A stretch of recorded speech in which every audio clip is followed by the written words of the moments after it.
Allez, Charles, vas-y. Le prince se défend plutôt bien.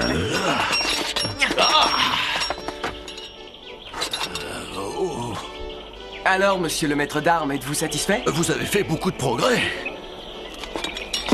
C'est grâce à vous. Vous êtes un bon professeur. Alex, quel est le cours suivant? C'est un cours de politique. Encore un cours ennuyeux. Mais j'ai pas le choix.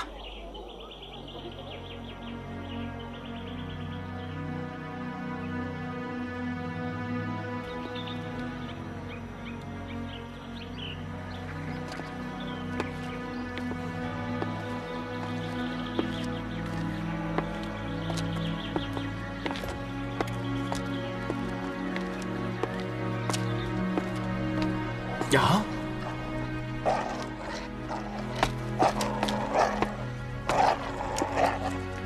Bonjour les chiens, qu'est-ce que vous faites là? Vous allez bien? Quoi, vous êtes seuls?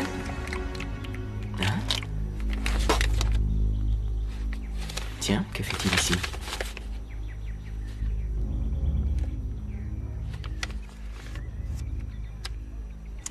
Qui est là?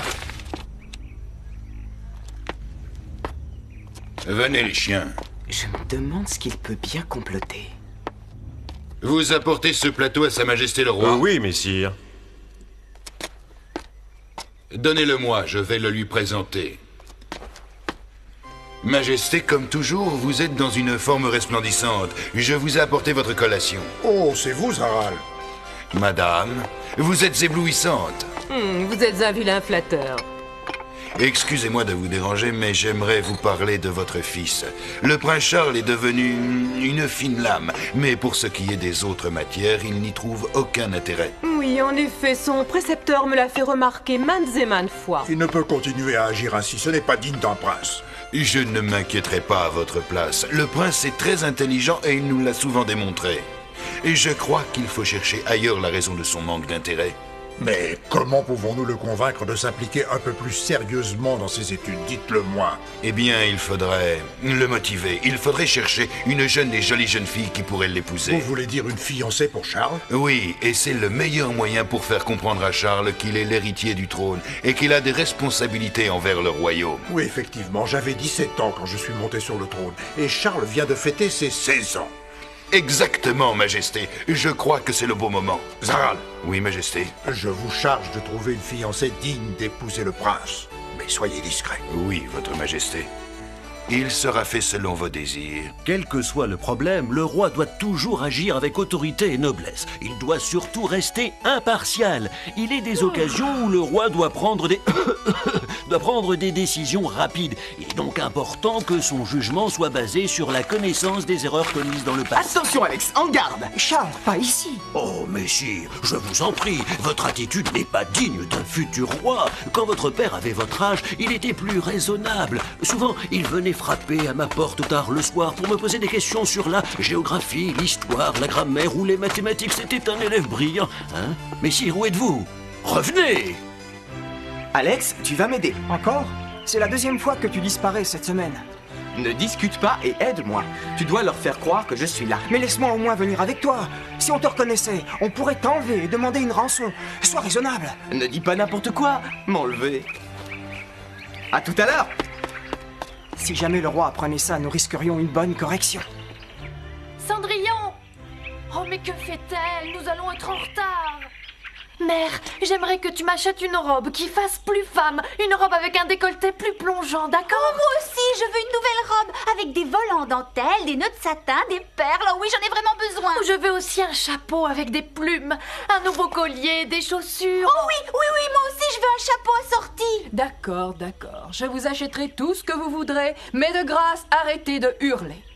Mais que fait Cendrillon? Elle va nous mettre en retard. Si nous attendons trop longtemps, les magasins seront fermés. Pierre, allez voir ce qu'elle fait et dites-lui de venir. Nous devons partir. Bien, madame, je vais aller la chercher. Tenez, encore une. Tu vas en ville aujourd'hui? Ouais, elle va s'acheter une robe. La dernière. Ah ouais! Oh!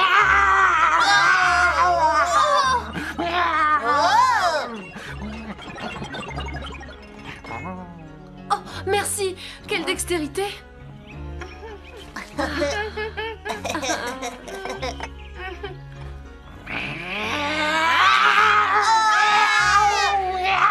arrête, laisse-les tranquilles. Misha, ça suffit, tu es un vilain chat, va-t'en. Sale bête. Mademoiselle, votre mère et vos sœurs vous attendent dans le vestibule. J'avais oublié. Mais je ne peux pas venir comme ça. J'ai l'air d'une souillon. Mais non, mademoiselle, même habillée comme ça, vous êtes la plus belle jeune fille qu'il m'ait été donné de voir. Oh Pierre, vous n'êtes qu'un vil flatteur. Excusez mon retard, mère. À cause de toi, nous allons devoir nous dépêcher. Je ne sais pas si nous aurons le temps de nous occuper de toi. Enfin, allez, monte. Mère, tu ne peux pas la laisser venir avec nous vêtue de la sorte, c'est dégradant pour nous.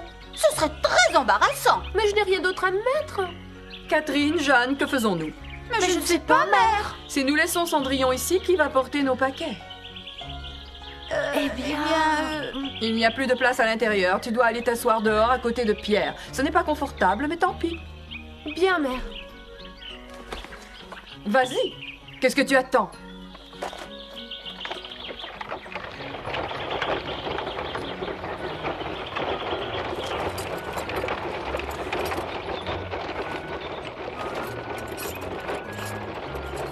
Oh, Jeanne, pousse-toi, tu es assise sur ma robe. Tu devrais faire attention, tu deviens grosse.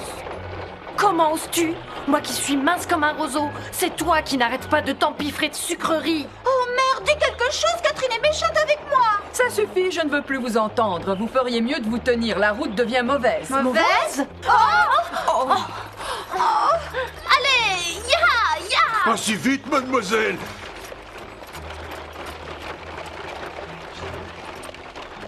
Oh.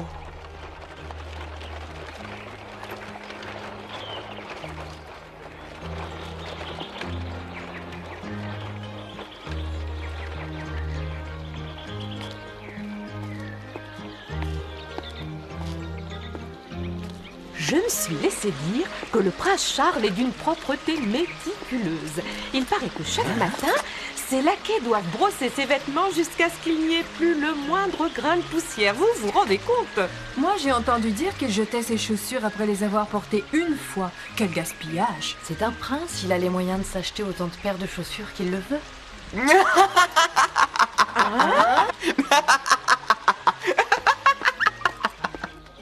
Vous imaginez la chance de celle qui sera son épouse. Mais pour être choisie, il faudra qu'elle soit la plus belle.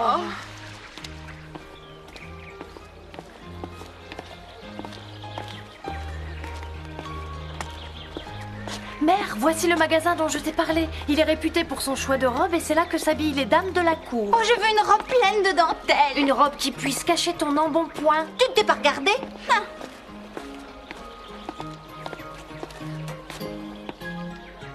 Cendrillon, tu vas nous attendre dehors avec les paquets. Mais j'ai besoin d'une robe. Je ne suis pas de cet avis. Celle que tu portes te va ravir et elle est amplement suffisante pour faire le ménage. Pourtant, moi aussi, j'aurais bien besoin d'une nouvelle robe. Et d'une paire de chaussures.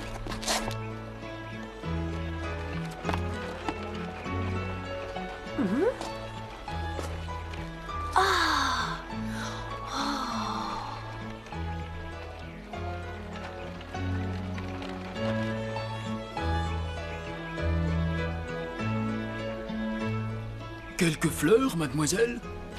Oh non, merci. Je ne peux hélas pas m'en offrir. Oh. Qu'allez-vous faire de ces fleurs? Ces fleurs sont abîmées, je vais les jeter. C'est dommage, elles sont encore belles. Je peux les prendre? Oui, oui, servez-vous.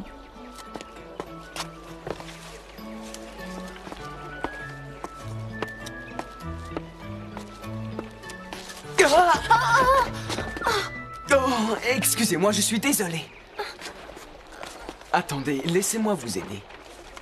Oh, mais encore vous? Ça alors, je vous reconnais, c'est vous? Mais oui. Oh, elle est ravissante. Ce garçon a l'air si gentil.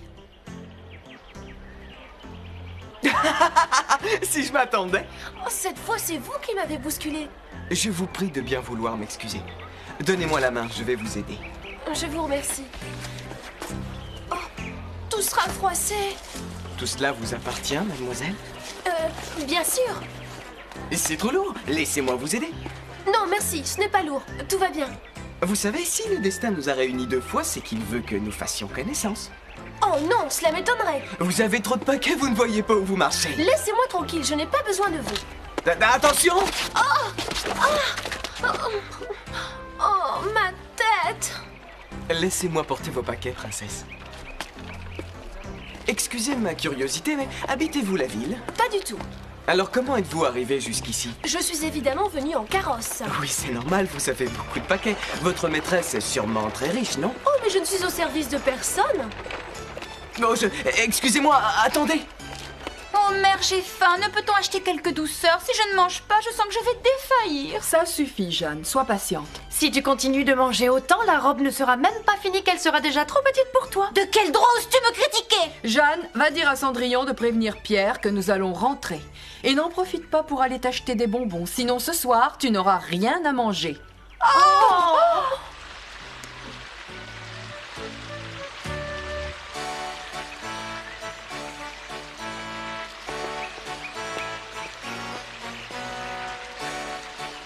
Vous savez monter à cheval?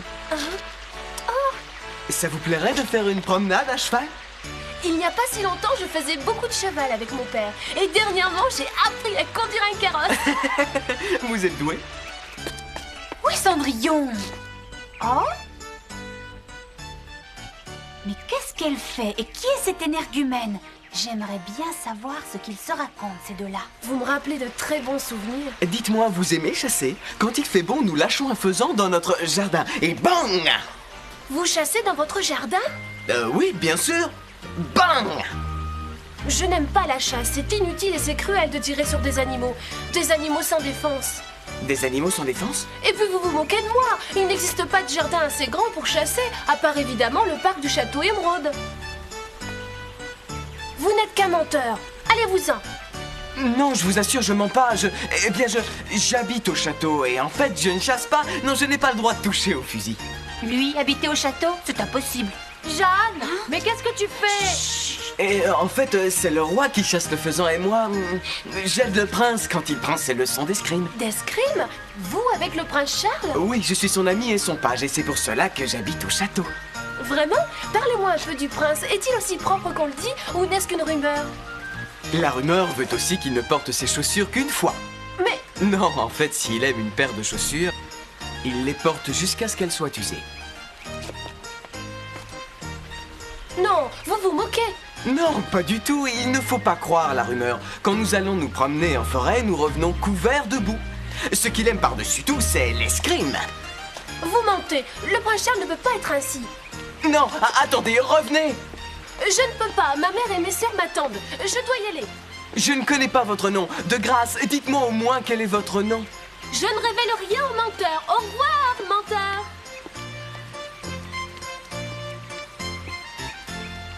Voilà, je suis là. Oh, excusez-moi, je n'ai pas vu le temps passer. Cendrillon, je t'ai vu parler à quelqu'un. J'ai fait sa connaissance il y a quelque temps et je le saluais. Bien, écoute, nous avons encore des courses à faire. Ce n'est pas la peine que tu nous attendes. Tu vas donc rentrer à pied à la maison avec les paquets et tu vas préparer le dîner de ce soir. Oh, tiens, il y en a d'autres. Oh.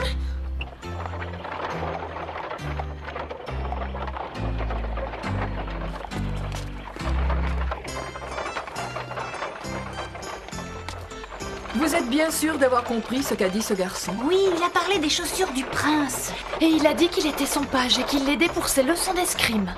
S'il dit la vérité et s'il est vraiment le page du prince, il doit le connaître mieux que personne. Nous pourrons l'interroger sur les goûts du prince et le genre de femme qu'il préfère, puis agir en conséquence. Oui.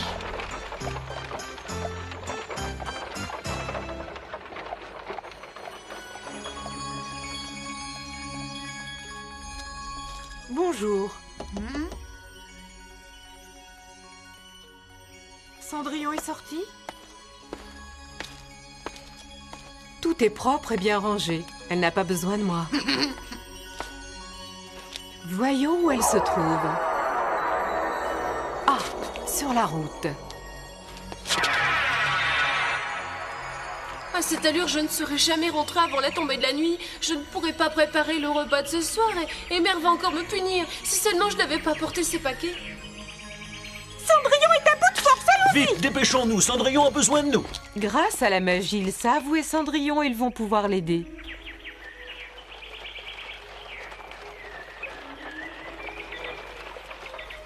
La charrette ne va pas au château. Je savais bien que ce garçon ne pouvait pas être le page du prince. Il est trop sale. Jamais le prince n'aurait accepté.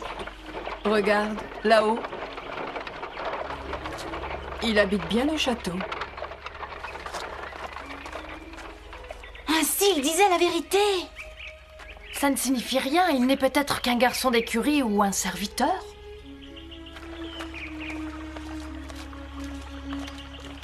Ça ne sert à rien, je suis épuisée, je ne peux plus avancer. Cendrillon! Oh, mais c'est Papy, Belluche, Chouchou et Bingo. Nous sommes venus t'aider. C'est Papy qui nous a prévenus. Je vais appeler des amis pour qu'ils nous aident à transporter ces paquets. Attendez-moi!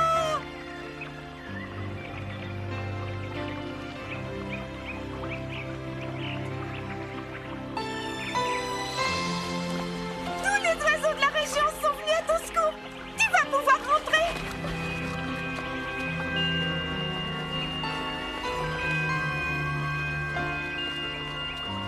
Oh, merci. Merci à tous mes amis. Nous nous chargeons de ça. Vite, allons-y, Cendrillon.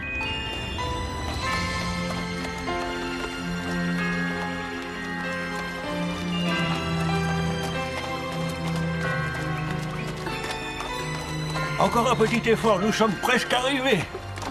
Oui.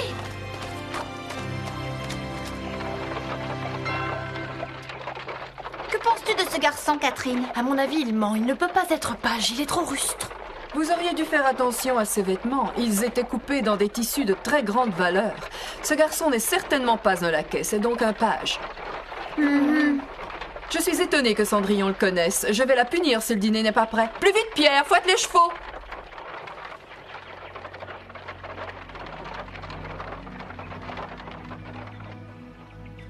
Au revoir les oiseaux et merci pour tout. Vite, elles vont arriver.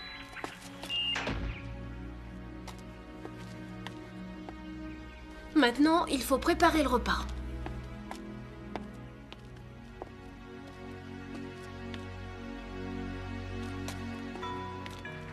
Hein? Oh! Mais qui est-ce qui...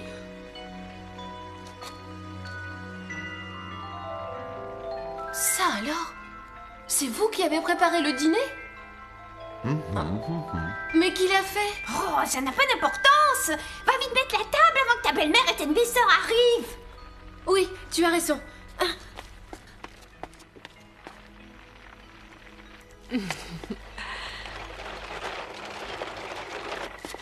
Bienvenue à la maison, mère. Le dîner est prêt.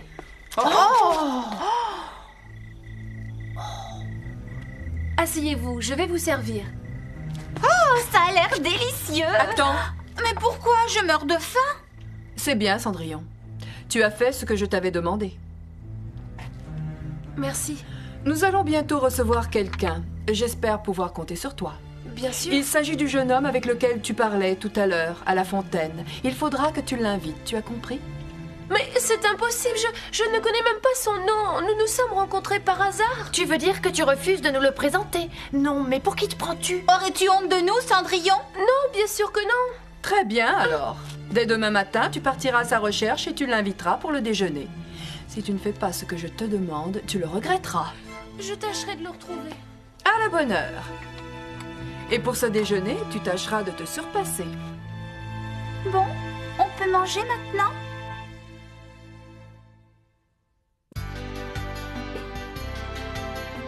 Valse la vie quand tu souris, ma jolie Cendrillon.